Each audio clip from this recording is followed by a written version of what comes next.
আমার মেয়ের এই প্রথম পহেলা বৈশাখ, তাই অনেক এক্সাইটেড হয়ে ছোটখাটো ভাবে একটু পান্তা ইলিশের আয়োজন করলাম। আজকের ভিডিওতে পহেলা বৈশাখের ব্লগটি আপনাদের সাথে শেয়ার করব। তো রাহাস মম লাইফস্টাইল পেজে আপনাদের সবাইকে ওয়েলকাম করছি। যদিও একটু লেট হয়ে গেল পহেলা বৈশাখের ভিডিওটি শেয়ার করতে, যেহেতু আমার ছোট বাচ্চা আছে তাই সবকিছু সামলে আমি ভিডিও এডিটিং করতে পারি নাই, তাই আজকে একটু সময় পেয়ে ভাবলাম আপনাদের সাথে ভিডিওটা শেয়ার করে দিই। চলুন এবার আমরা চলে যাই আমাদের রান্না বান্নার কাজে। এর আগে কখনোই পহেলা বৈশাখে এভাবে আয়োজন করে পান্তা ইলিশ খাওয়া হয় নাই, যেহেতু এটা একটা বাঙালির ঐতিহ্য, তাই হচ্ছে না খেলে তো আর চলেই না। তবে বর্তমান বাজারে ইলিশ মাছের যেই দাম, অনেকেই হচ্ছে ইচ্ছা থাকলেও খেতে পারে নাই। অনেক সময় শখের থেকেও অনেক কিছু করা হয়। তো আপনাদের সাথে কথা বলতে বলতে হচ্ছে আমি মাছের আঁশটা ছাড়িয়ে নিয়েছি, আর এখন হচ্ছে মাছটাকে কেটে নিতেছি। মাছটা বেশ অনেকটাই বড়। আমরা বাসায় মানুষ হচ্ছে আমার মেয়ে সহ 3 জন। আমার মেয়ে তো একদম ছোট, ও পুরোপুরি একটা মাছও খায় না, অল্প একটু খায়। পুরো মাছটা এখানে আমার লাগবে না, কিন্তু আমি পুরোটাই কেটে নিছি। আর যদিও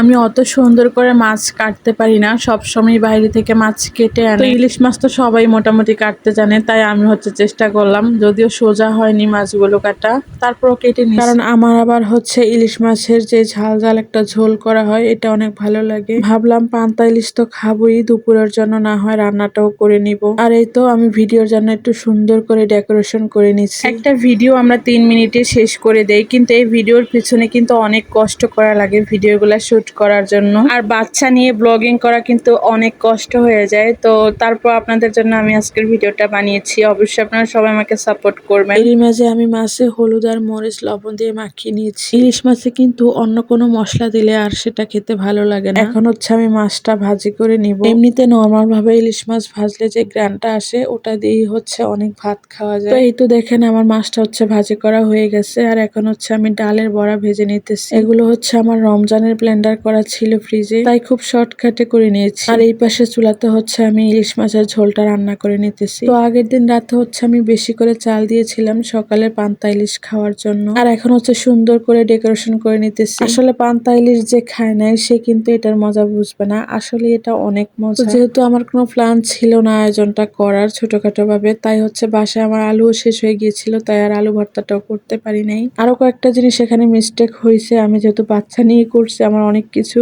মনেও ছিল না। আর এখানে হচ্ছে মরিচ আর শুটকির ভর্তা ছিল বাসায় আগের, ওটাও এখানে দিয়ে দিলাম। যেহেতু আমরা 2 জন খাবো, তাই 2টা প্লেট হচ্ছে ডেকোরেশন করা লাগতো, তো আমি একটার ভিতরেই আমার জামাইটা এখানে দিয়ে দিয়েছি। এখানে আমার অনেক কিছুই মিস্টেক হয়েছে, যেমন হচ্ছে মাটির ভাসনে হচ্ছে এটা যদি আমি ডেকোরেশন করতাম তাহলে দেখতে সুন্দর লাগতো। আনফরচুনেটলি সেটাও আমার এখানে দেওয়া হয় নাই। তাছাড়া আরো অনেক কিছু এখানে মিস্টেক আছে। তো যাই হোক, তারপর আমি চেষ্টা করেছি যে পয়লা বৈশাখের একটা সুন্দর লুক দেওয়ার। এই তো আমি সবগুলো ডেকোরেশন করে নিছি, এখন হচ্ছে খাওয়ার পালা। তো বলেন তো এখানে আমার কি কি মিস্টেক হয়েছে। আলুটা ছিল না বিদায় আলুর ভর্তা করতে পারি না। এখানে আমার শুকনা মরিচ ভাজার কথা মনে ছিল না, তারপরে কাঁচা মরিচ দেওয়ার কথা মনে ছিল না। যে হারে গরম পড়তেছে, আসলে মেয়েকে নিয়ে আমার রান্না বান্না করাটাই অনেক কষ্টের হয়ে যায়। একা হাতে বাচ্চাকে সামলানো, সংসার সামলানো, রান্না বান্না সবকিছু আসলে অনেক টাফ হয়ে যায়। তারপর নিজেদের শখ বলতে কিছু তো একটা থাকে, তাই হচ্ছে একটু চেষ্টা করি যে কিভাবে শখগুলো পূরণ করা যায়। তো ওই চেষ্টা থেকেই হচ্ছে আজকের এই পয়লা বৈশাখে পান্তা ইলিশের ছোটখাটো একটু আয়োজন করলাম। ভেবেছিলাম মেয়েটাকে নিয়ে একটু বের হব বিকালে, কিন্তু এত